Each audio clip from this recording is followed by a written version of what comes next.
L'A64 entre Toulouse et Bayonne, des tracteurs également sur l'A9 au niveau de Narbonne. Une colère face à la politique du gouvernement contre la dermatose nodulaire contagieuse, mais aussi contre l'accord de libre-échange avec les pays du Mercosur.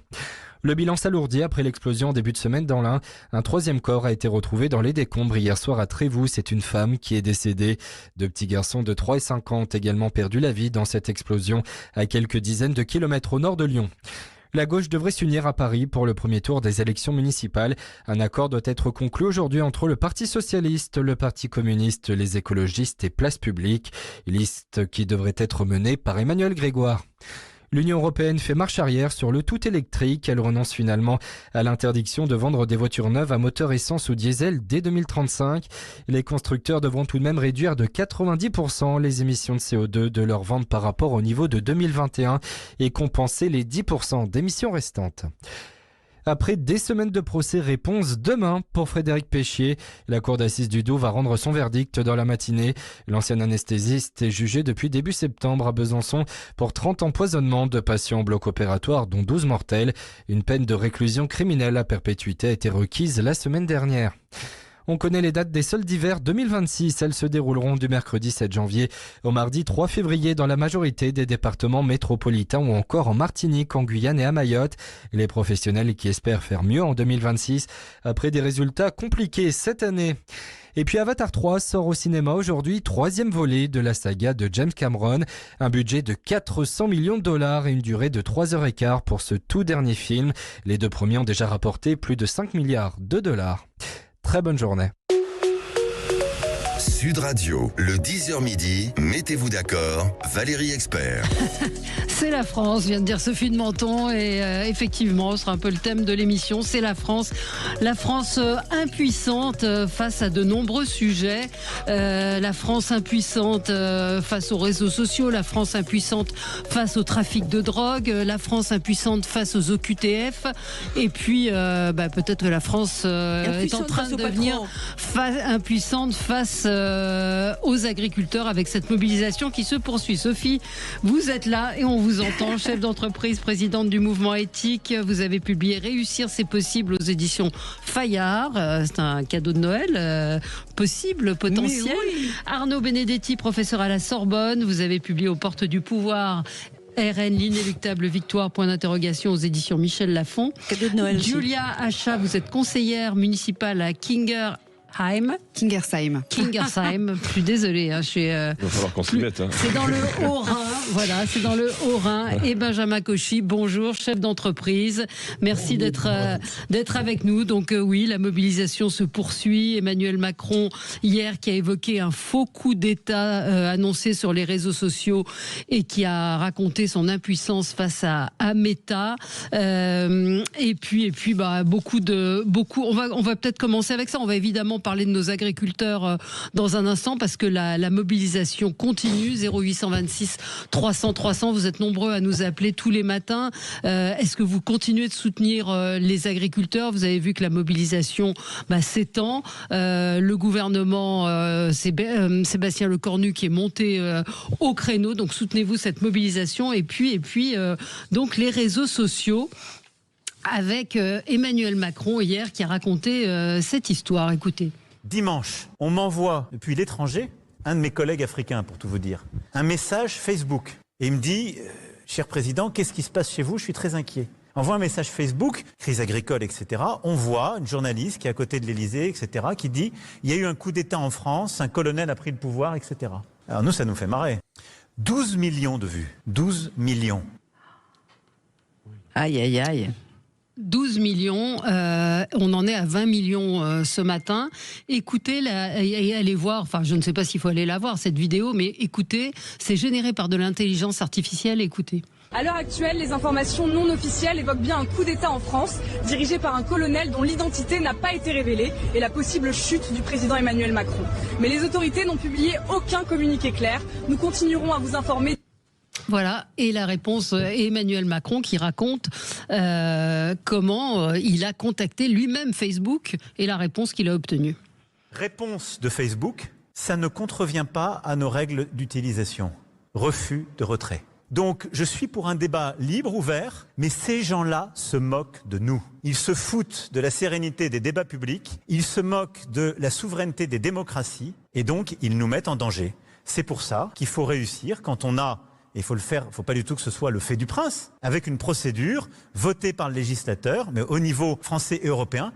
Quand on a des contenus manifestement faux qui mettent en danger la sécurité publique par des fausses informations qui déstabilisent, il faut pouvoir les faire retirer. Alors, je m'adresse à nos auditeurs. Hein. Je ne sais pas si vous avez entendu cette affaire.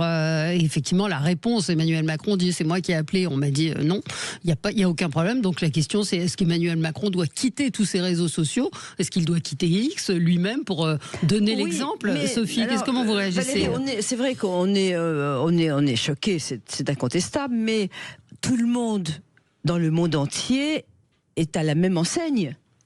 Oui. Là, tout le monde dans le monde entier. Alors, je veux dire, que soit le président, alors je sais pas si chez les Chinois c'est aussi facile, mais non, mais le monde entier est à la même enseigne. On peut faire la même chose sur le roi d'Angleterre, on peut faire la même chose en Italie. Donc, encore une fois, ça tombe sur nous. Encore une fois, on n'a jamais vu dans aucun pays au monde le président de la République prendre la parole pour dire je vais réglementer les réseaux sociaux. Bah si, en Angleterre, en Australie, c'est ce qui s'est passé. En Espagne. Une grosse volonté de réguler effectivement l'usage des réseaux sociaux. Julia Achat. Alors volonté, mais ils l'ont fait. Mais ils l'ont fait en Australie. Ils ont, en l'occurrence, parce qu'il y a deux sujets. Il y a celui des fake news. Et il y a celui de l'accès aux jeunes, et l'Australie a fait en 3 semaines une loi qui a été appliquée automatiquement. Donc Julia, vous connaissez le sujet visiblement. Un petit peu effectivement. Alors Emmanuel Macron aussi a lancé une grande consultation sur les réseaux sociaux et la démocratie auquel j'ai eu la chance de participer, notamment à l'Élysée au mois de novembre, il me semble. Donc c'est vrai qu'il y a un vrai sujet aujourd'hui sociétal sur lequel il faut vraiment pouvoir avancer. Et consultation de quoi ? Une consultation justement de toutes les personnes, et il continue de le faire notamment avec différents journaux pour pouvoir échanger avec les Français sur quelles propositions pourraient mettre en œuvre pour justement lutter contre la désinformation, contre les violences en ligne, contre justement aussi cette perte de contrôle qu'on a aujourd'hui vis-à-vis des puissants des réseaux sociaux. C'est très intéressant parce que par ailleurs Pedro Sanchez a lancé la même initiative, une étude qui s'appelle Infancia Digital en Espagne et qui a abouti justement sur des propositions de loi qui va essayer, en tout cas il va tenter de les faire voter par le gouvernement, qui vise notamment à réduire l'accès drastiquement aux jeunes espagnols et qui va permettre du coup cette étude-là de pouvoir porter un projet de loi organique qui devrait être voté au Parlement. Et on sait aussi combien voter au Parlement espagnol est compliqué. Alors, la situation vous parlez, je fais une parenthèse, mais vous parlez de cette réunion qui a eu lieu où il y avait quoi, je crois, près de 200 personnes qui ont été... À l'Élysée, il me semble que c'était 200 ou 300 personnes, effectivement. Figurez-vous que Thomas Huchon, qui dirige Spicy, qui est un des médias qui lutte contre la désinformation, n'a pas été invité. Parce que je lui ai posé la question quand j'ai vu ça, je lui ai dit qu'est-ce qui s'est passé? Il me dit je n'ai pas été invité. Et c'est un des médias les plus en pointe sur les fake news. Donc je me demande encore une fois, enfin c'est pas contre vous, mais je me demande encore une fois. Mais je me demande encore une fois comment on constitue ce genre d'assemblée. Et l'autre question que j'aurais pu poser ce matin, au-delà de la France impuissante, c'est que de la com. C'est-à-dire que partout, on a l'impression qu'on est sur la com. Benjamin Cauchy, sur cette affaire de fake news et de régulation des réseaux sociaux. Puis la question très sérieuse, est-ce qu'Emmanuel Macron doit quitter à ce moment-là en mesure...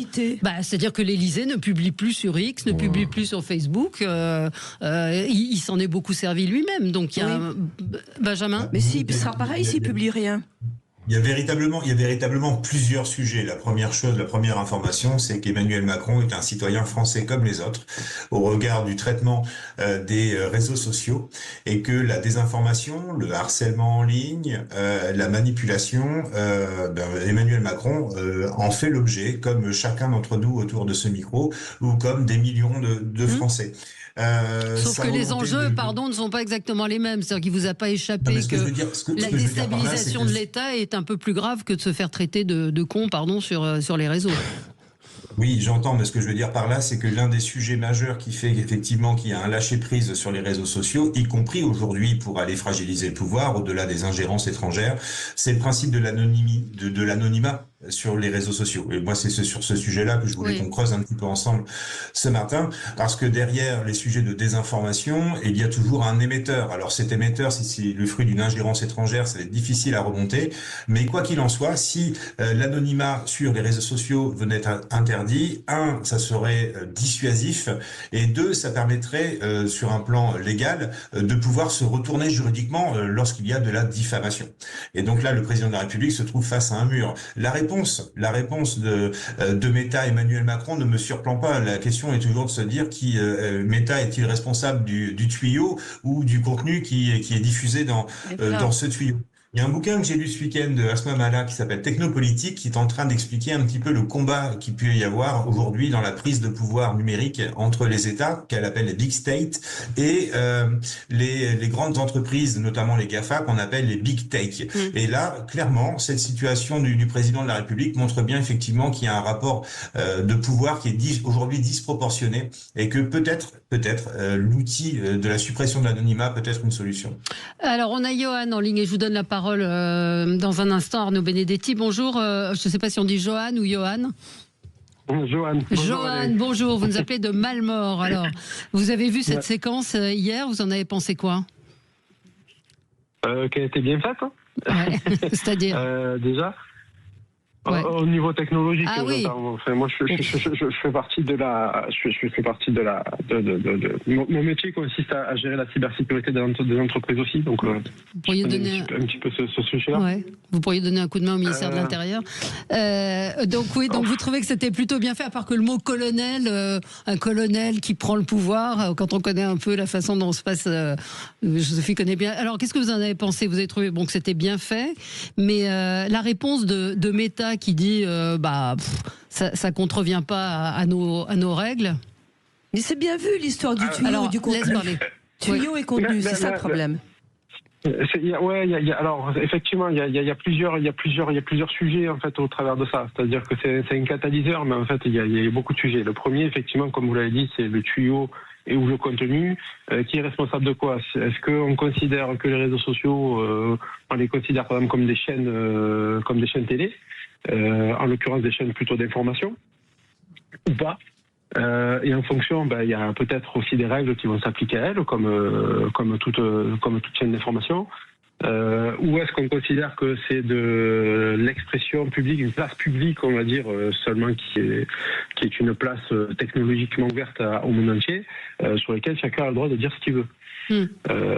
C'est une autre approche. Dans les deux cas, comme on est dans des domaines technologiques, il faut quand même l'encadrer pour que justement, quand on va dire des choses qui peuvent sembler vraies, qu'on puisse avoir soit une source, soit une identification numérique qui fasse que l'information puisse être vérifiée, valable ou pas. Ouais, mais peut-être que Arnaud Benedetti, vous êtes spécialiste. Non, moi je suis toujours très mal à l'aise avec ce débat parce que, d'abord, la désinformation, c'est pas nouveau. Non. C'est-à-dire que ça existait avant les réseaux sociaux. Et d'ailleurs, je rappelle que l'expression fake news, elle date de la fin du 19e siècle, quand la presse généraliste se massifie, notamment aux États-Unis. Vous avez une caricature faite par un caricaturiste américain qui parle déjà de fake news. Donc c'est pas quelque chose de fondamentalement nouveau. Après, quand il faut légiférer, moi je pense qu'il faut légiférer avec toujours le bras qui tremble sur ces sujets, parce qu'il ne faut pas que la liberté d'expression, la législation vienne à un moment donné imposer aussi une doxa dominante. Ça, c'est un vrai problème et je crois qu'il faut être extrêmement prudent sur toute tentative de législation dans ce domaine. Ensuite, on voit bien qu'en effet, c'est que les États, et ça c'est quelque chose qui est documenté maintenant depuis près d'une quinzaine d'années, il y a une asymétrie entre la capacité des États à pouvoir finalement contrôler ce qui se passe sur les réseaux sociaux et l'agilité des grandes entreprises numériques qui disposent de moyens technologiques qui sont absolument considérables. Le vrai sujet aujourd'hui, si vous voulez, par rapport à la désinformation qui a toujours existé, c'est que cette désinformation, elle devient, j'allais dire, industrielle. Stratégique, C'est la différence fondamentale avec le passé. C'est que nous avons des volumes considérables de contenu qui circulent et dans le même temps, nous n'avons pas les capacités pour justement à la fois contrôler, réguler et surtout décrypter. Si vous voulez, il y a un hiatus, j'allais dire presque temporel entre ces deux processus, la production des contenus et la capacité que nous avons à décrypter et la capacité que nous aurions éventuellement à pouvoir réguler. C'est le problème fondamental auquel on est confronté. Mais encore une fois, il faut vraiment avoir la main qui tremble chaque fois qu'on légifère. On va en reparler. 0826 300 300. À tout de suite sur Sud Radio, évidemment. Nous allons revenir sur la mobilisation des agriculteurs avec vous. Sud Radio, mettez-vous d'accord. Sud Radio, le 10h midi, mettez-vous d'accord, Valérie Expert. De retour avec vous dans le studio de Sud Radio et nous parlons de la mobilisation des agriculteurs, du Premier ministre qui monte au créneau et puis de ces agriculteurs qui étendent leur contestation un petit peu partout en France contre l'abattage et la ministre de l'Agriculture, elle, ne souhaite pas revenir sur cette décision. Vous qui êtes dans le Sud-Ouest, Benjamin Cauchy, on sent que la tension, l'émotion est très très forte. Donc, quelle sera la solution? Et est-ce que la mobilisation, je disais ce matin qu'il y avait des lycéens aussi qui commençaient à se joindre au mouvement. Appelés par les agriculteurs. Depuis plus d'une semaine, on sentait bien la fièvre monter en Occitanie. Et ce matin, effectivement, une grande partie des autoroutes reliant les grandes villes du Sud-Ouest sont bloquées, que ce soit la 63, la 64 qui va entre Toulouse et Bayonne. Vous avez la 61 aussi qui mène entre Toulouse et la côte méditerranéenne. Vous avez eu pas mal de choses qui sont passées cette nuit, y compris sur la 68. Auch est bloqué dans le Gers. À Castres, hier soir, vous aviez eu plus de 60 ou 80 tracteurs, je crois, en centre-ville. Donc il y a une contagion sociale, si je puis me permettre cette expression, de ce mouvement de colère agricole, et on voit bien finalement au fil des jours que les revendications ont quelque peu changé. La première, c'était effectivement ce risque, comment dirais-je, vital pour les exploitations bovines qui pouvaient se retrouver avec la disparition complète de leur cheptel par le biais de l'abattage systématique d'un troupeau dont une bête pouvait être contaminée. Aujourd'hui, quand vous échangez avec les exploitants agricoles, qu'ils soient céréaliers ou éleveurs bovins, caprins, sur la région occitane, vous vous rendez compte que finalement, derrière, c'est un mal-être agricole beaucoup plus profond. Et que c'est très difficile de faire entrer le dentifrice une fois qu'il est sorti du tube. Et là, clairement, c'est la colère autour du Mercosur. 0826 300 300, vos témoignages qui sont toujours très intéressants, témoignages d'agriculteurs ou témoignages de Français qui les soutiennent. En même temps, parfois, comme Anna me dit sur Facebook, ça devient pénible, ces agriculteurs, jeter des palettes sur les voies ferrées, qu'ils aillent à Bruxelles et ne pas emmerder les Français. Donc c'est vrai qu'il y a aussi des gens qui estiment que il faut peut-être écouter aussi l'autorité sanitaire. C'est une des questions qui se pose, c'est cette défiance vis-à-vis de l'autorité sanitaire qui estime qu'il n'y a pas d'autre moyen que cet abattage des troupeaux. Et pardonnez-moi quand je vois, et je crois que c'est Quotidien qui en avait fait une petite compile de gens sur les plateaux qui disent « je ne suis pas vétérinaire », mais à commencer par Ségolène Royal qui donne l'exemple de la Réunion qui n'a évidemment strictement rien à voir avec la métropole. On est un petit peu agacé, ça rejoint un peu notre sujet. Sophie. Alors, on a, figurez-vous, à Éthique Mouvement Patronal, donc on a une section agriculteurs car ce sont des entrepreneurs. Donc on les traite et on voit comme ça. C'est Bruno Cardo qui préside les agriculteurs là chez nous. Et c'est très compliqué comme sujet parce que la révolte, elle est contre tout. Elle est contre le Mercosur qui va arriver. Et si ça arrive, j'ose pas penser à ce qui se passera. Elle est contre un mode de vie et des revenus qui sont complètement insuffisants. C'est des gens qui prennent pas un jour de vacances. C'est des gens. Il y a un suicide. Il y a eu encore un suicide il y a 2 jours d'agriculteurs. Ce sont des gens qui souffrent, qui sont des travailleurs incroyables. Et donc il y a une espèce de ras-le-bol. Et par rapport à ça, il est vrai, et c'est très difficile à défendre, que il faut essayer de trouver une méthode hybride qu'on est en train de chercher. Mais la seule solution, c'est d'abattre les animaux dès qu'il y a une suspicion de contagion, on est obligé. Alors là, j'avais des agriculteurs en Savoie, ils ont tous vacciné leurs bêtes cet été, tout va très bien. Donc il y a aussi la rapidité. Tout va très bien, c'est économiquement compliqué aussi, parce qu'ils ne pourront pas les vendre. Ils ne pourront pas les vendre. Alors peut-être que vous voulez réagir, Julia Achat. Je rappelle que vous êtes conseillère municipale. Alors effectivement, dans le Haut-Rhin. Je pense que sur ce sujet-là, il faut faire preuve d'une grande solidarité et fraternité à l'égard des agriculteurs, d'autant plus quand on n'est pas agriculteur et qu'on maîtrise très, très mal leur quotidien. Je pense qu'il faut rappeler quand même que là, les agriculteurs subissent quand même deux chocs. À la fois la dermatose nodulaire qui est très compliquée à vivre. Je n'ose imaginer ces agriculteurs qui doivent renoncer à leurs troupeaux. Je pense qu'il y a un attachement émotionnel terrible. Et que par ailleurs, il y a une incertitude forte autour du Mercosur, où mine de rien, tout va jouer cette semaine et tout se joue en même temps. Exactement. Donc on est à la fois en train de gérer une crise nationale et une crise européenne, voire internationale, que je comprends inquiète fortement les agriculteurs, et je comprends du coup une forme de défiance à la fois à l'égard des politiques et à l'égard également des décisions qui vont être prises. C'est pas possible. Ouais. Arnaud ? Oui, ils sont dans une situation absolument épouvantable. Vous avez raison. Enfin, je veux dire, envoyer quand même des blindés comme on l'a fait devant les fermes, je ne crois pas que ça soit la meilleure des solutions entamer un dialogue. Non, mais enfin, arrêtez. En racontant qu'il y avait l'extrême gauche. Mais enfin, on connaît, je connais un peu le Sud-Ouest. La coordination rurale n'est pas particulièrement infiltrée par l'extrême gauche, ça se saurait. Donc, la coordination rurale, qui a gagné d'ailleurs pas mal de chambres d'agriculture lors des dernières élections, n'est pas en effet un syndicat proche de la France insoumise ou des plus radicaux de l'extrême gauche, certainement pas. Non, ce qu'il y a, c'est qu'ils sont en effet dans une situation qui est sur le plan de la trésorerie absolument catastrophique, il faut le rappeler. Ils n'ont plus de trésorerie pour un certain nombre d'entre eux dans les semaines qui viennent. Ils sont en plus, en effet, particulièrement préoccupés, particulièrement inquiets de la signature du traité du Mercosur qui doit intervenir, si on croit l'agenda, le 20 décembre prochain. Donc le timing est absolument épouvantable pour eux. Ensuite, il y a une réalité. C'est que de la même manière que vous avez une désindustrialisation, vous avez une désagriculturisation de la société française. En 1951, plus de 50% de la population active était issue du monde rural. Aujourd'hui, vous avez 500 000 agriculteurs. La balance commerciale, pour la première fois depuis 50 ans sur le plan agricole, est déficitaire. Donc ça devrait quand même nous interroger sur la question de la souveraineté alimentaire. Je rappelle, on importe 70% de nos légumes, ou 70% de nos fruits, 50% de nos légumes, 50% de nos volailles. Donc on voit bien qu'aujourd'hui, si vous voulez, quelque chose qui a constitué quand même la richesse de la France et qui était un élément extrêmement important justement sur le plan de la balance commerciale, est en très grande difficulté. Donc je pense qu'en effet, il y a un véritable enjeu, et je ne suis pas sûr qu'en effet, si vous voulez, ça fait 50 ans qu'on leur dit adaptez-vous. Et s'il y a une profession qui s'est adaptée depuis 50 ans, ce sont bien les agriculteurs. Ils n'ont fait que ça.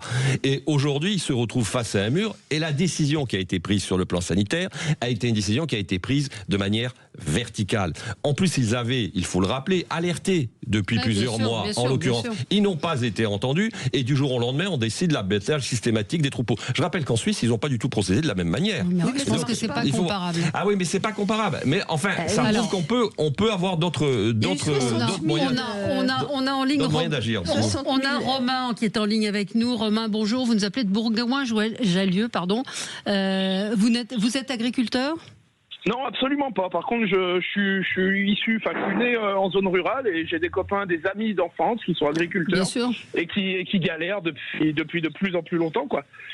Mais là, ça dépasse. Ce que vous dites, c'est que ça dépasse le cadre de cet abattage et de cette dermatose. Mais alors, moi, je vais être très clair avec vous, Valérie, et j'espère ne froisser personne, mais en fait, le constat, il est très clair. Ouais. Ça fait des années qu'on est géré par des gens qui n'aiment pas la France, par des globalistes, des mondialistes, des européistes. Ces gens n'aiment pas la France, et je crois qu'enfin, malgré tout le mal que se donnent les médias pour effacer cette évidence, je crois qu'enfin, les Français ont compris. Je crois que la France est vouée à disparaître si les Français ne réagissent pas, si la population française ne réagit pas.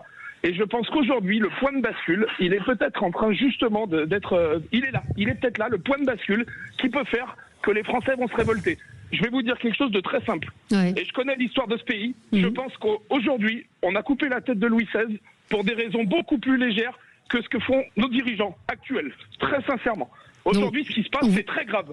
On accepte de détruire l'agriculture. Il n'y a pas de pays sans paysans, Valérie. Écoutez, quand même, la réponse, elle est dans la question. Il n'y a pas de pays sans paysans. Le jour où il n'y a plus de paysans, il n'y a plus de France. D'accord ? Alors, qu'est-ce que vous suggérez ? Alors oui, qu'est-ce qu'il faut faire ? Parce qu'ils ils reçoivent des aides régulièrement. Mais justement, on achète la paix sociale avec les aides, Valérie. Aujourd'hui, qu'est-ce qu'il faut faire ? Il faut sortir de la soumission de l'Union européenne, qui est gérée par des gens qui n'ont été élus par personne et qui sont là contre les intérêts des peuples de chacun des pays qui composent l'Union européenne.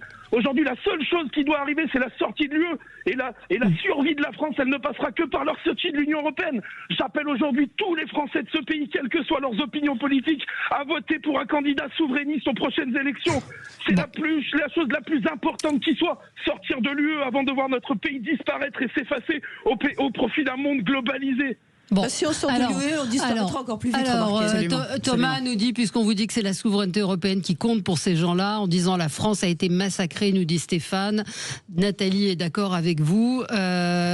Stéphane nous dit élection présidentielle anticipée et vite. On sent qu'il y a quand même une... Alors on va y revenir, évidemment, avec vous, 0826 300 300. On va parler de nos agriculteurs, de ce malaise. Et puis, il y a un petit peu tout. On l'entend, qu'il y a une colère qui se cristallise. Je vous propose que nous jouions, puisque vous savez que c'est bientôt Noël, et sous le sapin de Sud Radio, il y a de très très beaux cadeaux. Envoyez sapin par SMS, notez bien 7 20 18 pour gagner 4 entrées au Futuroscope. Extraordinaire Futuroscope, une fierté pour la France. Donc vous nous appelez, vous ne nous appelez pas, pardon, vous envoyez sapin par SMS si vous voulez gagner ces 4 entrées au Futuroscope. 7 20 18. À tout de suite, et on aura en ligne Paul pour parler des agriculteurs et du malaise de nos agriculteurs. À tout de suite. Sud Radio, le 10h midi, mettez-vous d'accord, Valérie Expert.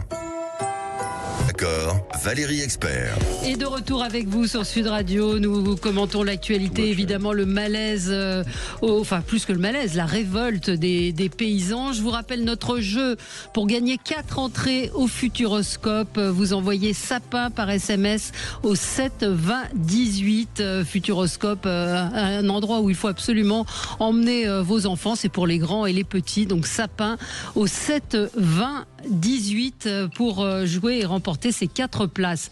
On parlait donc des agriculteurs. On a eu Johan tout à l'heure qui nous disait que la seule solution c'était de sortir de l'Europe. Alors on a Christophe en ligne. Christophe qui voulait lui répondre, qui n'était... Ah non, je ne sais pas si c'est à lui qui voulait répondre. Oui, à Romain. Alors Christophe, bonjour. Bonjour, oui. Oui, c'était Romain, pas Johan, pardon. Effectivement, je ne suis pas d'accord dans le sens où les Français vont se révolutionner. Moi, je suis sur les marchés actuellement parce que j'essaye de mettre en place une liste électorale et pour les municipales, et je vois prendre conscience aux Français. Et en fait, j'ai l'impression qu'ils sont résignés, ils ne croient plus en la politique. Par contre, je suis d'accord, effectivement, il faut arrêter le Mercosur. Je suis de tout cœur avec les agriculteurs. Il faut arrêter le Mercosur, reprendre notre souveraineté agricole et sur d'autres plans d'ailleurs, parce qu'effectivement, le seul façon, c'est effectivement de faire un bras de fer avec Van der Leyen, qui impose des lois, mais qui met la France à la remorque, en fait. Voilà, mais je ne crois pas du tout aux Français qui vont se révolter. Ça, je les sens plutôt résignés. Ils sont d'accord, effectivement, avec ce qui se passe, mais moi, je ne sens pas un vent de révolution. Et c'est ça qui est... Alors, je ne dis pas que c'est dommage, il ne faut pas se révolutionner, mais se révolter. Mais par contre, effectivement, il y aurait de quoi prendre des décisions. Et je crois qu'on ne fait pas d'éducation économique dans les médias. Ça manque d'éducation vraiment économique pour que. Oui, sinon on saurait que l'Europe donne énormément d'argent aux agriculteurs depuis des années. Les fonds européens pour aider les agriculteurs sont énormes. On le saurait aussi, ça. Sophie, alors, la France donne plus que Benjamin Cauchy. La France ne reçoit. Concernant l'Union européenne, je mettrai un bémol, Sophie. Effectivement, les agriculteurs perçoivent énormément d'argent, mais la France est contributrice nette à l'Union européenne. Donc, on pourrait très bien avoir une solution d'aide nationale auprès de nos exploitants agricoles qui serait indépendant de l'Union européenne. Oui, enfin, étant donné nos finances, en ce moment, je n'ose pas penser à ce que ce serait si en plus on sortait de l'Europe. Parce que le pays est en décapillotage actuellement, dans tous les secteurs. Julia Achard. Sortir de l'Europe. En tout cas, on ne peut pas arguer, on ne peut pas utiliser l'argument que l'Union européenne donne de l'argent aux exploitants agricoles. C'est la France qui donne de l'argent à l'Union européenne qui redistribue à nos exploitants agricoles. C'est vrai. Oui, Julia Achard. Pour moi, c'est assez difficile d'être contre l'Europe. Par ailleurs, j'ai un mandat au Comité européen des régions, donc je pense que l'Europe a toute sa place à jouer. En revanche, effectivement, sur la séquence politique qu'on est en train de vivre avec le Mercosur, j'ai quand même l'impression, à la fois le Mercosur et le projet concernant les véhicules thermiques avec la prolongation, j'ai quand même l'impression qu'on a un grand gagnant cette semaine au niveau de l'Europe, c'est l'Allemagne. Ouais. Là où la France, effectivement, on rame un petit peu, y compris à la fois pour nos agriculteurs. En revanche, là où je suis positive, c'est qu'il y a des dynamiques aussi nationales qui sont favorables et solidaires face à nos agriculteurs, en tout cas en faveur de nos agriculteurs. Je pense notamment à Dominique Schelcher, qui est le président de la coopérative U-Enseigne et qui est sorti, il me semble, hier au micro d'Apolline de Malherbe en disant que la coopérative U-Enseigne s'engageait à ne pas commercialiser les produits issus de l'Alliance Mercosur si celle-ci devait être ratifiée samedi. Donc voilà, je pense qu'il y a quand même effectivement... Mais c'est l'Europe qui décide en fait, le Mercosur. On a beau hurler et dire qu'on ne le veut pas. C'est une compétence, les politiques commerciales, c'est une compétence de l'Union européenne. Oui, évidemment. Depuis le traité de Maastricht. Quoi que dise le président de la République, qui a dit le contraire d'ailleurs. Alors, d'abord, il peut avoir une influence sur la possibilité de ratification. Alors, si l'Italie se joint à nous, et c'est d'ailleurs l'incertitude qui demeure aujourd'hui, oui, il peut avoir une forte influence effectivement sur la ratification du Mercosur. Donc on peut imaginer qu'on ratifie pas. Si l'Italie nous soutient. Il faut 35% des États pour, qu'il n'y ait pas de ratification. Après, rappelez-vous, De Gaulle en 66 avait pratiqué justement sur la politique agricole commune, la politique de la chaise vide, mais c'était une autre époque. Mais la réalité, c'est que, au-delà de la question européenne, c'est que beaucoup d'exploitations souffrent, si vous voulez, d'un dumping social par rapport notamment aux coûts de production. Prenez une filière comme l'arboriculture. L'arboriculture française, elle est concurrencée à l'intérieur même de l'Europe également. Il faut jamais l'oublier. C'est pas seulement le sujet de l'Union européenne, c'est le sujet de la concurrence aussi interne à l'intérieur de l'Union européenne entre des législations sociales sur notamment le coût du travail qui sont extrêmement différentes entre les différents États de l'Union européenne. Et puis, on sait très bien que, évidemment, les coûts de production, les coûts de production de la viande en Amérique latine, ça c'est une évidence, ne sont pas, alors, je ne parle même pas des normes qui ne sont pas les mêmes, la plupart du temps, ne sont pas les mêmes que ceux que les éleveurs français et européens doivent pratiquer. Donc c'est vrai qu'il y a quand même des phénomènes de concurrence déloyale qui, aujourd'hui, nuisent à l'agriculture européenne et à l'agriculture française. En revanche, si je peux ajouter, il y a quand même un autre sujet, c'est au niveau des alliances économiques. Aujourd'hui, on est quand même relativement asphyxié par les États-Unis. On doit trouver des nouveaux alliés, des nouveaux partenaires économiques. Donc, il va falloir trouver des solutions pour peser économiquement sur le domaine international. Donc, il faudra quand même se poser à un moment donné la question jusqu'où on va et qu'est-ce qu'on peut faire pour ça. L'Europe doit se réformer. L'Europe ne doit pas avoir de concurrence. Est-ce qu'il ne faut pas une Europe à 6 il faut la réformer. Il faut la réformer. Et pouvoir effectivement ne pas avoir de concurrence déloyale au sein même de notre Europe. Je vous vois sourciller, Benjamin Cauchy. J'ai l'impression qu'on est un peu au pays des bisounours. On peut rêver de toute la plus belle Europe du monde, tous ensemble. On va être extrêmement pragmatique. On se retrouve face à des empires commerciaux aujourd'hui. Le multilatéralisme et l'OMC est complètement chaos. Donc on se retrouve face à des empires. Donc effectivement, je serais d'accord avec vous. L'Union européenne, en tout cas l'Europe, a tout son rôle à jouer de se réunir et de potentiellement réinstaurer, ne serait-ce que de façon dissuasive, des droits de douane. D'accord. Moi, je pense qu'aujourd'hui, cette ouverture au monde et cette globalisation complètement effrénée, aujourd'hui, n'a plus de sens au regard du retour des impérialismes économiques que sont l'Inde, que sont la Chine, que sont les États-Unis. Donc, on doit réfléchir autrement. Et réfléchir autrement par le biais des droits de douane, c'est de se dire que tout seul, effectivement, la France, nous ne serons pas en capacité de lutter contre ces empires, mais que là, pour le coup, l'Union européenne a tout son sens par des synergies industrielles, des synergies sur l'agroalimentaire. C'est là-dessus qu'on va attendre des réponses. J'ai le sentiment aujourd'hui qu'avec cette histoire de Mercosur, on comprend surtout que l'Union européenne aujourd'hui est un boulet, en tout cas dans la manière dont elle régule les marchés internationaux, plutôt qu'une bouée de sauvetage. Le problème est là. On a en ligne Paul. Bonjour Paul, vous nous appelez de Damazan. Oui, bonjour Valérie, bonjour Emmanuel, bonjour à vos invités. Donc moi je suis dans le Lot-et-Garonne et je vais vous faire part des remontées du terrain. Aujourd'hui, moi je suis agriculteur. Lundi soir, j'ai un collègue accablé par les bêtes et autres, il s'est foutu un coup de fusil dans la tête. Quoi. Voilà, mon ami Thierry, 63 ans.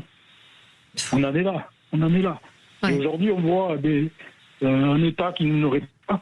Ils sont aux abonnés absents. On est en fin d'année là, donc les gens, ils ont des factures à payer. Et ils ont une trésorerie négative. Tous les céréaliers ont mangé de l'argent.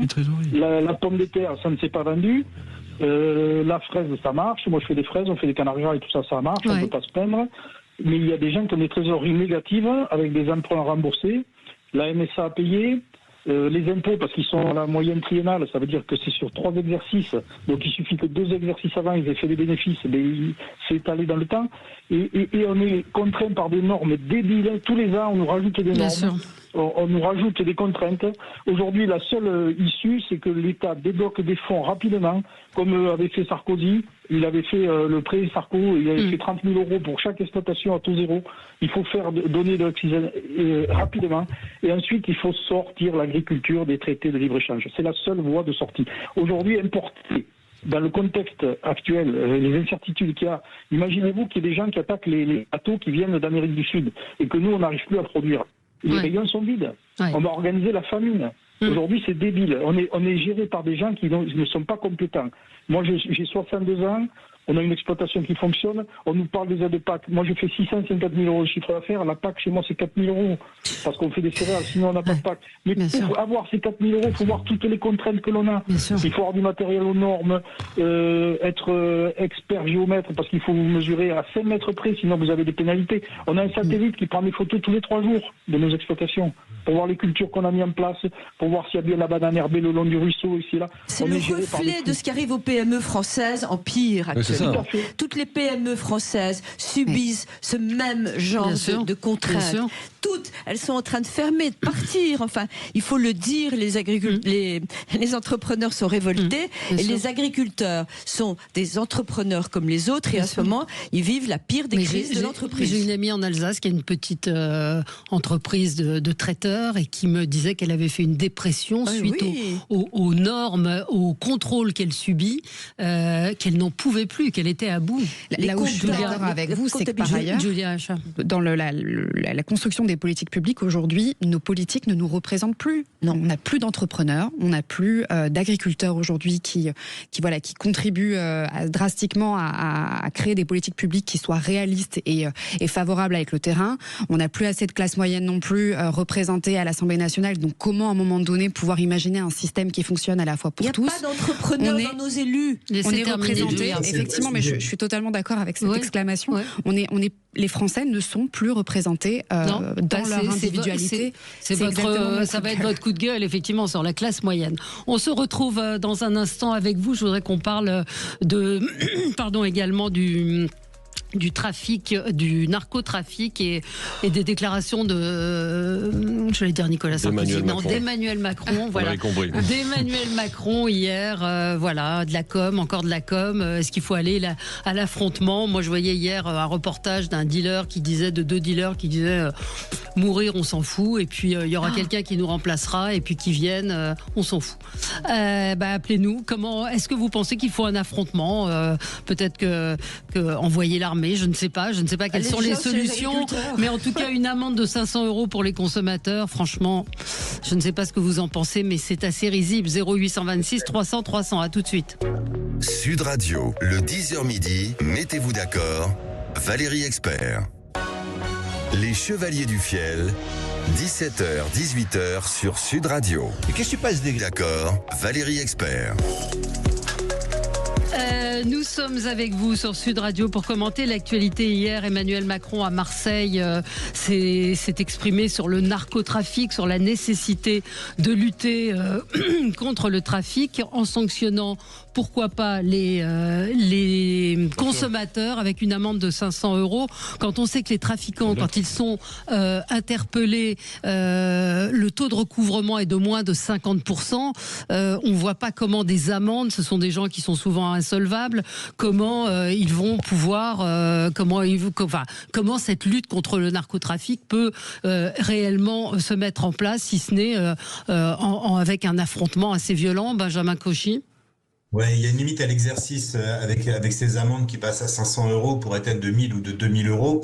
Le sujet, c'est que notre système judiciaire est complètement ankylosé et que ça reste très facile pour l'État finalement de continuer par le biais des contraventions plutôt que par des sanctions pénales qui seraient beaucoup plus dures. Donc je pense que là, on gère également un petit peu notre tuyauterie judiciaire, si je puis me permettre. Le vrai sujet, c'est l'importation de la drogue dans notre pays. On parle des consommateurs, on parle des distributeurs, on parle de l'économie souterraine que ça peut générer, de la partition territoriale que ça engendre également avec la DZ Mafia. Et en Occitanie, quand vous voyez qu'il y a des émeutes qui se passent à Castres, où vous avez des règlements de compte entre les narcotrafiquants toulousains et la DZ Mafia marseillaise qui tentent de s'accaparer des départements ruraux, on voit bien que le sujet, c'est... il y a des consommateurs, il y a des distributeurs, mais il y a aussi du matos qui rentre. Il y a du matériel. On sait parfaitement d'où viennent ces substances. Je reviendrai sur ce sujet, c'est le contrôle des frontières pour moi. Avant de s'attaquer directement dans les cités, il faut assacher effectivement l'approvisionnement. Contrôler les frontières, quand on a 2 énormes ports en France comme Le Havre et Sète ou Marseille, et que vous n'avez qu'un seul scanner à container sur l'ensemble de notre pays, évidemment, c'est extrêmement difficile. Donc au lieu d'envoyer des hélicoptères avec un petit peu de fumigène dans les montagnes de l'Ariège, je pense qu'on pourrait certainement être beaucoup plus vindicatif à l'entrée de notre pays. Je pense que le sujet, il est là. Après, derrière, on peut s'amuser à verbaliser les consommateurs, on peut les dissuader. Il y a effectivement un rôle de santé publique et l'État est dans son rôle de jouer au garde-fou. Mais là, clairement, il faut qu'on assèche les approvisionnements. Oui, Arnaud Benedetti. Oui, certainement, mais assécher les approvisionnements, c'est pas si... c'est facile à dire et pas facile à faire. C'est compliqué. Contrôle des marchandises, Arnaud. Le contrôle des marchandises, je vois bien, mais la difficulté, c'est qu'on a un arsenal aujourd'hui judiciaire et législatif qui est certainement insuffisant pour, même s'il a été amélioré ces derniers mois et ces dernières années, certainement insuffisant pour lutter contre un développement qui, il faut le rappeler, s'étend sur l'ensemble du territoire. Parce que là, on parle de Marseille, parce que le président de la République était à Marseille. Mais aujourd'hui, ce narcotrafic touche les villes moyennes, des petites villes, la campagne, une extension qui est aujourd'hui pratiquement sur l'ensemble du territoire, avec des chiffres d'affaires qui sont des chiffres d'affaires de boîtes du CAC 40, hein, clairement. Donc, il y a cette réalité-là. Après, est-ce qu'il ne faut pas finalement s'inspirer de ce qu'ont fait les Italiens? Alors, les Italiens n'ont pas contenu totalement le phénomène, mais quand même ont obtenu des succès. Avec la loi notamment, la loi sur qu'ils ont eu la mafia chez eux. Les Italiens sont quand même, je veux dire, ont une culture de lutte contre la mafia qui est réelle. La loi, la législation sur les repentis a donné des résultats, en l'occurrence. Elle a permis, en effet, de démanteler des filières. Ouais. Elle a permis de démanteler tout simplement, ça donne une forme d'immunité judiciaire à des gens qui sont dans des réseaux, qui sont parfois des chefs mafieux et qui décident de tout simplement, comme on dit dans le jargon policier, de passer à table et de se repentir. Alors, il faudrait vraisemblablement aussi réfléchir à ce qu'ont fait les Italiens, voir un peu ce qu'ont fait justement nos voisins transalpins, pour essayer d'avoir des méthodes qui soient des méthodes intelligentes et efficaces. Et le problème, ce n'est pas seulement une question de moyens, c'est vraiment une question aussi d'arsenal juridique et qui n'est pas, me semble-t-il, très compliqué à mettre en œuvre. Et je m'étonne que l'on n'y ait pas pensé. Il y a deux magistrats ce matin qui signent une tribune très intéressante. Vous avez des législateurs. C'est quand même. Il y a une tribune ce matin dans le Figaro signée par Béatrice Brugère, qui est magistrate, et Yvan Combert, qui est le secrétaire national FO, et qui parle de cet exemple italien, de cet article 41 bis de la loi pénitentiaire italienne qui durcit les conditions de détention des narcotrafiquants. Arrêter cette complaisance, les détenus sont placés à l'isolement, les visites familiales sont limitées. Alors c'est ce qu'on essaye de faire avec la prison de Condé-sur-Sarthe. Mais pas de remise de peine pour les narcotrafiquants, ce qui est déjà un début. Inverser la charge de la preuve, c'est-à-dire qu'aujourd'hui c'est la police judiciaire qui doit prouver que les revenus des narcotrafiquants proviennent du narcotrafic. En Italie, ce sont les narcotrafiquants qui doivent prouver eux-mêmes d'où vient leur... Mais c'est tellement évident, c'est désespérant d'entendre ça. Voilà, donc il y a énormément de choses assez pratiques à faire avec un effet extrêmement dissuasif. Elle dit, les chefs de clan savent qu'en franchissant certaines lignes rouges, ils s'exposent à un enfermement dont ils ne sortiront ni par la corruption ni par la violence. Et puis il faut parler de la corruption.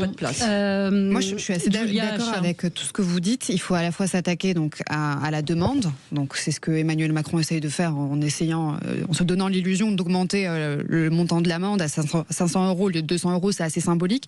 Mais il faut surtout s'attaquer aussi à l'offre. Effectivement, c'est ce que vous dites avec ce qui a été fait en Italie. Moi là, je suis curieuse de savoir et j'ai une méconnaissance sur ce sujet-là, mais c'est quelle contrepartie a été donnée à ceux qui souhaitent se repentir? Parce qu'en France, il y a un vrai sujet, c'est quand vous échangez avec ces jeunes... Remise de peine, voire parfois exfiltration d'Italie. Et protection des familles. Évidemment, il y a eu des mesures de protection qui ont été prises à la fois pour, bien évidemment, ceux qui se repentaient, et évidemment aussi pour leurs proches et leurs familles, avec, encore une fois, des mesures parfois de sortie du territoire italien. Quand vous échangez... Et puis culturellement, la mafia italienne n'est pas la même. Il y a un fantasme autour de la culture de la mafia et par ailleurs aussi en France, mais quels arguments donner finalement à un jeune qui aujourd'hui est un petit trafiquant de drogue, qui gagne mieux sa vie en vendant de la drogue qu'en allant travailler? Comment on fait pour à un moment donné les accompagner? Quelles sont les idées à un moment donné? Comment on arrive à faire rêver de nouveau ces jeunes pour essayer de les sortir de ce domaine-là? Et c'est là où je me demande comment l'Italie pourrait réussir à le faire, dans la mesure où là vous évoquez des personnes qui sont prises et condamnées. Oui. Mais comment faire sur ceux qui ne sont pas condamnés? Il y a une différence fondamentale, me semble-t-il, avec l'Italie, c'est que la mafia italienne était une mafia culturellement très différente de ce phénomène qui se développe aujourd'hui en France. Ouais. Donc c'est une mafia aujourd'hui. C'est une mafia. D'ailleurs, c'est pas une mafia. Ce sont des organisation, une organisation, des cités avec des ramifications parfois dans des pays qui sont des pays d'origine aussi. Il faut le signaler. Donc on a j'allais dire une sociologie des réseaux mafieux en France qui est quand même assez différente de ce qu'elle était en Italie, et ce qui a permis d'ailleurs récemment à l'Italie de pouvoir mieux lutter, en l'occurrence, que nous sommes capables de le faire aujourd'hui. Alors écoutez ce que disait Emmanuel Macron. On a mis en place, c'est une innovation des dernières années, une amende forfaitaire délictuelle. Tout de suite, on peut vous mettre l'amende. Ça a permis de commencer à avancer les choses. Mais maintenant, on va changer drastiquement sur deux trucs. Un, les procédures de recouvrement. On va mettre des commissaires de la République pour aider les finances publiques, la justice à aller recouvrer, parce qu'on a des taux de recouvrement qui ne sont pas satisfaisants. Deux, on va le passer à 500 euros l'amende. 500 euros, parce qu'il faut taper au portefeuille ceux qu'on attrape avec de la drogue. Parce que ça n'est pas festif de se droguer. Ce n'est pas festif de se droguer. Bon bah oui, on est d'accord, mais c'est le... Bon, c'est malheureusement un discours passe-partout. Non mais 500 euros quand vous avez des gens qui sont pas solvables, qui payent déjà pas qui payent pas les amendes dans le bus. Le sous-texte, c'est de dire, le sous-texte d'Emmanuel Macron, c'est de responsabiliser les consommateurs. C'est responsabiliser les consommateurs, et il dit les consommateurs, ce sont des petits bourgeois et ce sont les gamins des cités qui meurent. Voilà ce qu'il a voulu dire hier à Marseille. C'est ce qu'il a mis en scène. C'est toujours le même discours. Alors après, il y a aussi des bourgeois qui consomment. Je pense qu'il faut avoir l'honnêteté de le dire. Mais par ailleurs, là où c'est pas extrêmement intéressant, c'est qu'aujourd'hui, les amendes forfaitaires touchent 3% des consommateurs. Mais c'est ça. Donc c'est là où malheureusement ce qui est l'efficacité va être discutable.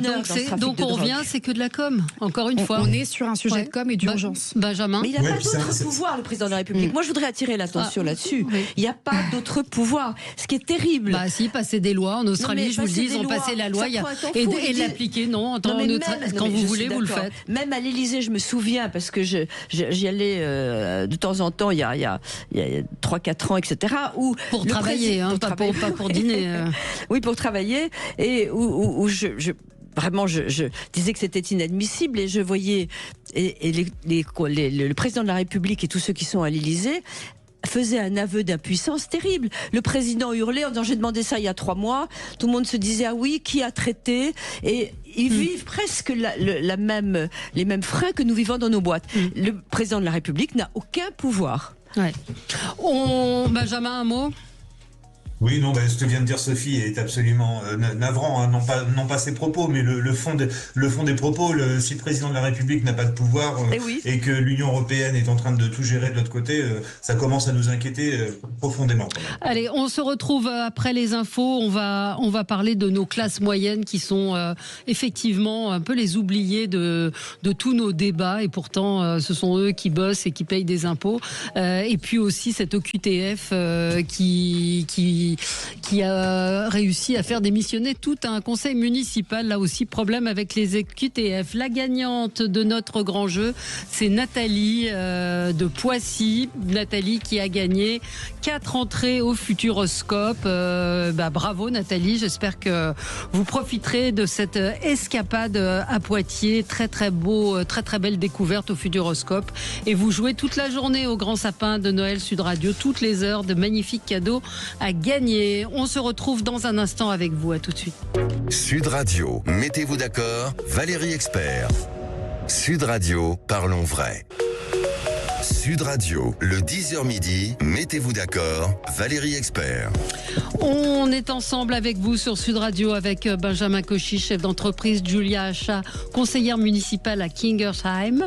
J'ai bien dit. Bravo. C'est dans le Haut-Rhin. C'est intéressant votre commune, ce que vous me disiez. C'est une commune qui prône la démocratie participative, effectivement. Parce que vous êtes plus de 20 proche ans. de la Suisse.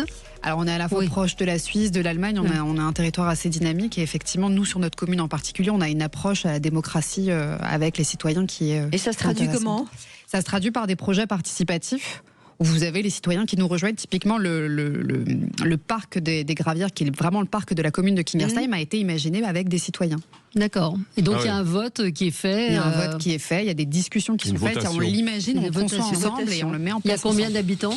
On est à 13 000 habitants là pour le moment. C'est très intéressant. Arnaud Benedetti, professeur à la Sorbonne, et Sophie de Menton, chef d'entreprise et présidente du mouvement éthique. Alors, ce qui a retenu votre attention aux uns et aux autres dans l'actualité, Sophie, on va commencer avec vous. C'est un sujet que je voulais traiter. C'est ce qui s'est passé à Chécy. Donc où un maire a refusé de marier un OQTF et tout le conseil municipal a décidé de démissionner par solidarité avec le maire. Qu'est-ce que vous avez retenu de cette affaire? Évidemment, c'est totalement absurde, mais ce qui est très grave, ça rejoint exactement tous les sujets qu'on aborde. On est incapable de prendre des décisions cohérentes, de mettre les gens d'accord. Marier des OQTF, obligation de quitter le territoire, ça veut dire que c'était... De quitter le territoire. C'est une absurdité totale, puisqu'à partir du moment où ils sont mariés, ils ont évidemment l'autorisation de rester sur le territoire. Donc les mariages faits pour ça sont évidemment pléthores, et celui qui nous concerne, le cas qui nous concerne, il a dit oui, c'est pour avoir l'autorisation de rester sur le territoire. Mais ce qui est extraordinaire, moi ce qui a retenu mon attention, outre le fait que le maire... Donc le maire avait refusé, c'est une ordonnance rendue par le juge des référés qui l'a obligé donc à célébrer ce mariage. Donc il a démissionné pour cette raison. Ils sont contraints parce un maire est obligé de célébrer un mariage. Et l'aberration française qui consiste à obliger un maire à marier quelqu'un qu'on oblige à quitter le territoire est une telle absurdité qu'on ne comprend pas que ce soit pas réglé dans les 15 jours.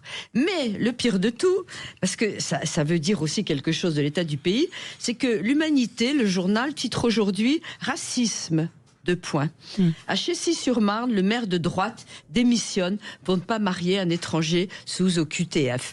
Ça veut dire que il y a une partie de la population de l'extrême gauche, il faut le dire, qui considère que tout est racisme.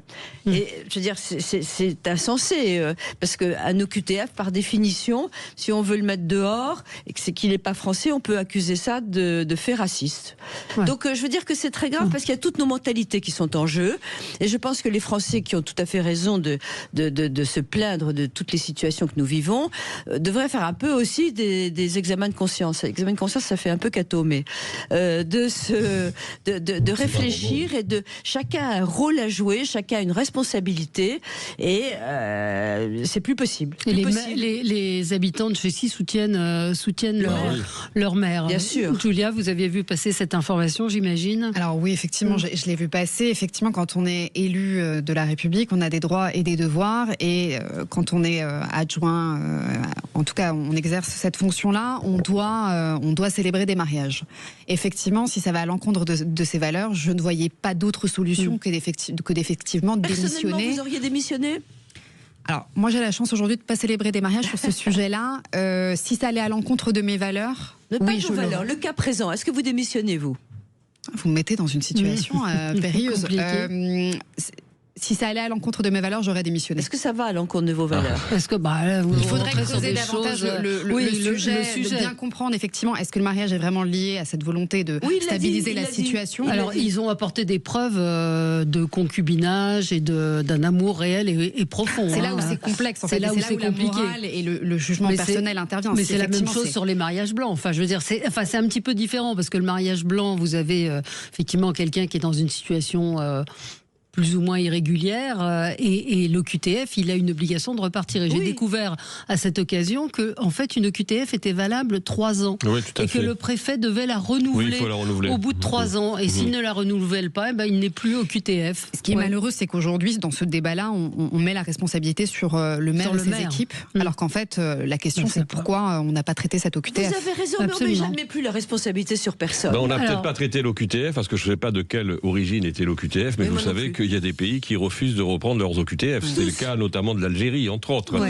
Donc, s'il était algérien, j'imagine qu'actuellement, le traitement des OQTF, compte tenu de nos relations avec l'Algérie, est un peu compliqué, mais ils ne sont pas les seuls, je veux dire, à mettre des obstacles à la reprise des OQTF. Oui, Benjamin Cauchy. Oui, j'entendais ce matin un extrait d'Emmanuel Macron qui s'était exprimé sur ce sujet-là il y a 1 an ou 2 et qui disait que c'était la politique du bon sens effectivement de protéger nos élus par rapport à cet événement, et qu'aujourd'hui les libertés individuelles avaient tendance à prendre le pas sur notre législation et sur notre cadre public. En fait. Oui, mais alors où est le bon sens là-dedans ? Pardon ? Où est le bon sens dans ce cas-là ? En tout cas, le bon sens, il a quitté le territoire, lui, pour le coup. Absolument. Mais il y a toujours cette question, effectivement, des OQTF. Julia, vous vouliez nous revenir sur ces Français moyens dont on parle assez peu dans les médias. Oui, effectivement, c'est 63% des Français qui s'identifient à la classe moyenne et qui finalement sont invisibilisés aujourd'hui à la fois dans le débat public et en France, on entend très peu souvent parler nos responsables politiques des classes moyennes, et pourtant ils sont la majeure partie des Français. On le voit aussi lors de ce débat sur le budget de la sécurité sociale, notamment, où finalement... Que reste-t-il de nos débats ? On a eu des compromis techniques. On se réjouit de finalement rester sur un statu quo, notamment sur la question des heures supplémentaires défiscalisées, qui est finalement le seul sujet qui a un impact réel sur la fiche de paye des Français et sur le pouvoir d'achat. On a failli quand même imposer les tickets resto et la mutuelle. Oui. Donc on est quand même sur une aberration assez forte. Et je rebondis sur le fait qu'effectivement, je pense qu'on prend ces décisions-là, ou en tout cas on les propose parce que nos responsables politiques sont déconnectés de la vie des Français. Aujourd'hui, quand on sait que à la fois les tickets resto et la mutuelle, ça permet de redonner du souffle à une population qui est asphyxiée de tous les côtés. J'aimerais aussi parler du tissu économique qui aujourd'hui souffre aussi de ce budget, à la fois du budget de la sécurité sociale et du budget, puisqu'aujourd'hui on sait qu'en tout cas dans les plans est envisagée une contribution exceptionnelle de plus de 3,5% pour les grandes entreprises et plus de environ 1,3% sur les ETI. Et finalement, voilà une bonne façon de montrer comment on asphyxie nos entreprises et comment on empêche la création de richesse et l'emploi. On aurait pu envisager que finalement cette contribution exceptionnelle ne soit pas envisagée telle qu'elle, mais permettre plutôt une redistribution de la création de valeur pour permettre aux Français de gagner en pouvoir d'achat. On sait aussi que gagner du pouvoir d'achat, c'est un moteur de la relance de la relance économique et de la relance de la consommation. Puis au lieu de ça, on préfère fragiliser notre compétitivité qui repose aussi sur la puissance des Français en tant que tels. Donc finalement, ceux qui en pâtissent, c'est ceux qui portent le pays, qui travaillent, qui payent des impôts, qui consomment. Et c'est donc les classes moyennes qui sont déclassées, qui sont ignorées, qui se sentent seules, affaiblies. On parle de stabilité, mais finalement, la stabilité ne nourrit pas, ne protège plus. Et j'ai une pensée, et j'aimerais citer une citation du livre dans lequel je lis, où le personnage principal dit « J'ai arrêté de voter parce que je me suis trop trompé ». Et j'aimerais éviter que les Français aient ce sentiment-là aussi à terme, puisque c'est vraiment le sentiment. C'est vraiment le sentiment qui ressort. On a Véronique qui nous dit, non, c'est Marie qui dit, je suis de la classe moyenne et j'ai pas l'impression que le fisc m'invisibilise. Effectivement. Non, mais le problème, c'est qu'en plus, au-delà de l'invisibilisation de la classe moyenne, vous avez une réduction des classes moyennes aussi. Bien sûr. C'est-à-dire qu'en fin de compte, la classe moyenne, c'est à partir d'un certain seuil de revenus que vous appartenez ou pas à une classe moyenne, mais avec l'augmentation de la paupérisation d'une partie justement des classes moyennes, la classe moyenne tend à se rétracter. Et ce qui est un vrai problème démocratique. Il y avait un philosophe qu'on n'étudie plus beaucoup aujourd'hui, c'est le philosophe Alain, qui était le grand philosophe de la Troisième République, qui disait « Il n'y a pas de démocratie sans classe moyenne ». Et c'est la classe moyenne qui a permis la démocratie en Espagne, qui permet la démocratie partout en cette matière. Et donc là, si vous voulez, c'est, j'allais dire, une figure, une des multiples figures de la crise démocratique que nous vivons. Et la réalité, c'est que, in fine, c'est un phénomène qui s'est installé depuis 40 ans, parce que c'est la classe moyenne qui est en défiance vis-à-vis notamment de la classe dirigeante. Vous regardez toutes les études du Cevipof sur la confiance dans les institutions, sur la confiance du politique, la défiance ne fait que croître et elle n'est pas prête malheureusement. Et je pense que c'est lié fortement avec le sentiment de déclassement aussi, on en parle peu, vous l'avez dit, fondamentalement les classes moyennes se réduisent, mais quand même on a quand même 63% des Français qui s'identifient à la classe moyenne. Tout à fait, et qui dans le concept de classe moyenne, le français moyen. Il y a l'éducation, absolument, la santé. Et donc ça c'est très, le c'est rapport ça qui est au travail important. aussi. C'est beaucoup plus important que le revenu. Vous pourrez en dire un mot, Benjamin. La classe moyenne, est-ce que vous vous identifiez à la classe moyenne? Puis on parle aussi beaucoup aujourd'hui de travailleurs pauvres, c'est-à-dire des gens qui aujourd'hui, c'est ce que vous disent les bénévoles qui récoltent pour le secours populaire, secours catholique, Restos du Cœur. Ils ont des femmes seules qui travaillent et qui aujourd'hui n'arrivent plus à assurer. On y revient dans un instant avec vous et puis on parlera également des complémentaires santé dont le coût va exploser avec vous, Benjamin. À tout de suite. Sud Radio, mettez-vous d'accord, Valérie Expert. Sud Radio, parlons vrai. 14h-16h, Brigitte Lahaye, Sud Radio. Valérie Expert. De retour avec vous sur Sud Radio jusqu'à 11h30 pour les débats. Benjamin, on vous a pas entendu sur ce qu'évoquait Julia Achat sur la classe moyenne. 63% des Français s'identifient à la classe moyenne. Pourtant, on en parle effectivement assez peu de cette classe moyenne. Oui, il y a l'intention et la perception, le fait de se percevoir comme étant de la classe moyenne et le fait de l'être véritablement au regard de chiffres statistiques, effectivement, il y a une propension de Français qui s'estiment être dans la classe moyenne et qui ne le sont plus du tout, ou alors qui sont dans une classe supérieure. Arnaud l'a bien dit, effectivement, la modification, la paupérisation d'une grande partie de la population, et puis vous parliez d'emplois précaires, moi je parlerai des auto-entrepreneurs qui, pour une grande partie, perçoivent moins de 8 à 900 euros par mois, donc ils sont aujourd'hui des catégories pauvres.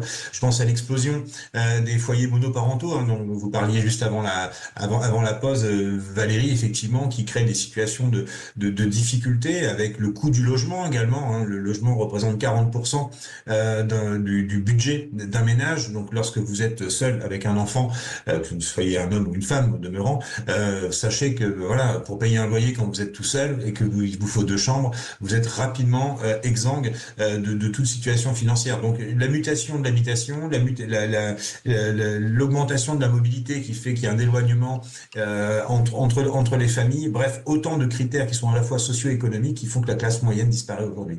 Oui, non, mais tout à fait. Vous voulez revenir sur les complémentaires? On l'a appris avec le vote du PLFSS, il va y avoir une augmentation assez importante des complémentaires santé.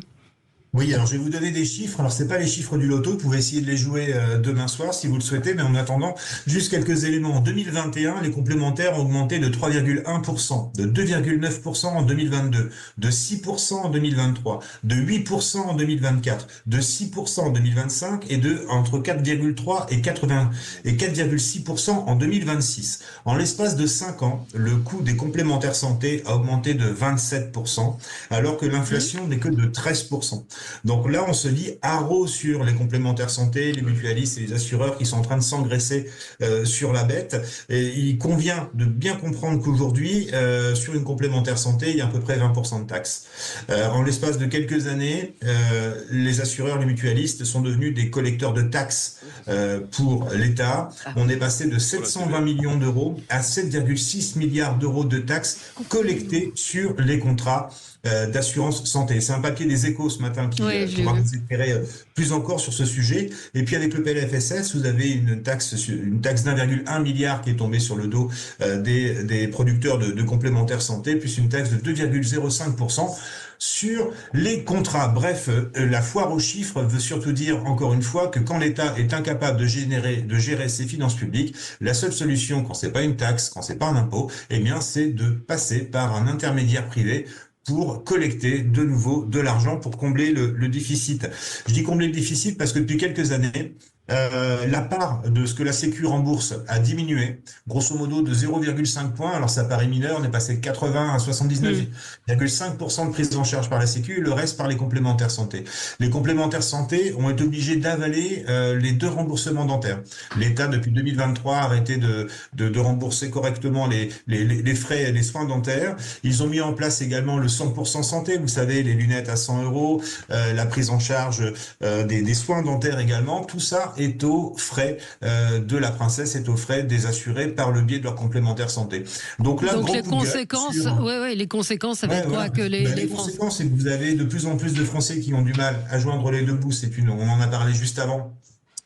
RIP, la classe moyenne, eh bien clairement vous avez des jeunes retraités qui se retrouvent avec des augmentations tarifaires extrêmement importantes qui, avec les seuils d'âge, peuvent passer de 10 à 12% par an. Donc ça devient une situation extrêmement compliquée. Donc gros coup de gueule sur l'État qui, au lieu d'apprendre et de faire des économies, cherche tout simplement la solution de facilité qui est de rajouter une taxe sur les contrats santé. Et donc, il faut dire aussi que les Français sont énervés après leur assureur et leur mutualiste. La réalité, c'est d'aller toquer à la porte des députés. Ouais. Alors, il faut aussi, et on me le précise, savoir que les entreprises prennent en charge une partie de la mutuelle des salariés et que donc l'entreprise va également être taxée, enfin ça va augmenter également pour les entreprises. Absolument. Et donc, ça veut dire quoi? Ça veut dire que plus on charge le mulet, moins l'entreprise peut augmenter ses salariés, ce qu'elle regrette infiniment. Et donc, les entreprises, là encore, c'est un coût supplémentaire. Oui. Vous parliez, je fais une petite parenthèse, vous parliez du loto, je vois sur le fil... X, millionnaire en 95, ce gagnant du loto vit dans un logement social. Je suis bien où je suis, ce n'est pas un déshonneur. Et là aussi, quand Guillaume Casparian dit il faudrait peut-être revoir le logement social, les critères d'attribution. Les critères d'attribution. Mais il a peut-être dilapidé totalement ses gains du loto. Non, ça va. Non, mais c'est possible. 1 million en 30 ans. Je ne sais pas ce qu'il a fait, mais. Non, mais c'était une parenthèse pour dire voilà, on va chercher de l'argent et on ne cherche pas à faire des économies. On ne veut pas faire de réforme, on ne veut pas chercher sur la les économies de l'État. Alors peut-être sur la hausse des complémentaires santé, ça va devenir très très compliqué pour cette classe moyenne dont on parlait effectivement. Oui, mais enfin le PLFSS, je crois, vient d'augmenter les franchises, il me semble, il y a 24 heures ou 48 heures, donc... il faut se retourner aussi, je pense, vers ceux qui votent un certain nombre de mesures législatives qui aujourd'hui sont des mesures législatives qui n'ont d'autre objectif que de taxer toujours plus. Enfin, il y a quand même un vous l'avez dit, vous l'avez parfaitement dit. La part de la taxe est considérable.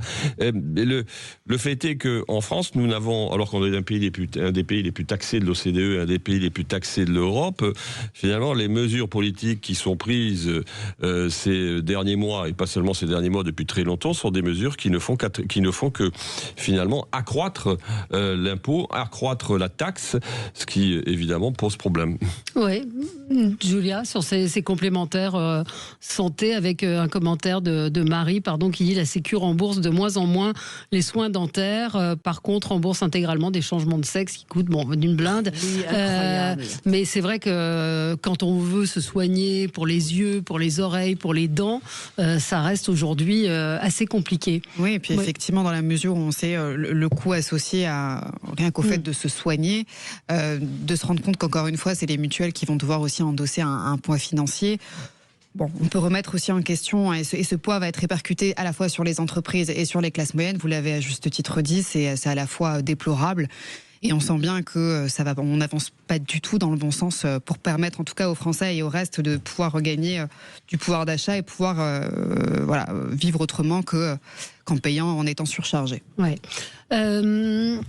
On va passer à vous, cher Arnaud. Vous aviez un coup de gueule. Non, mais je peux changer de coup de gueule. Oui, allez-y. Non, parce que je vais changer de coup de gueule parce que vous m'avez dit tout à l'heure quand je suis rentré en studio que monsieur Aymeric Caron se demandait où étaient passés ceux qui avaient soutenu Boualem-Sansal concernant Christophe Glaise.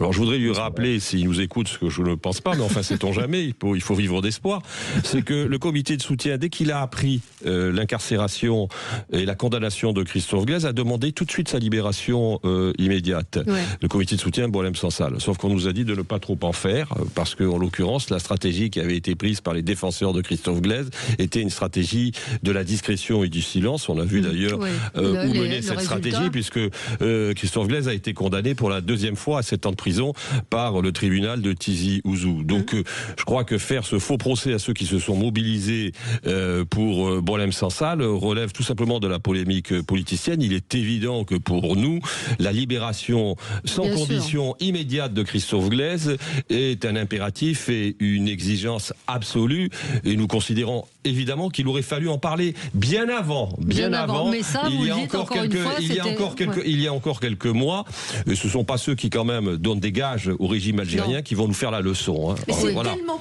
petit en plus ce type de discussion. C'est surtout très minable. Je rappelle d'un groupe qui s'est abstenu de voter les résolutions demandant la libération immédiate de Boualem-Sansal. Oui, c'est ça.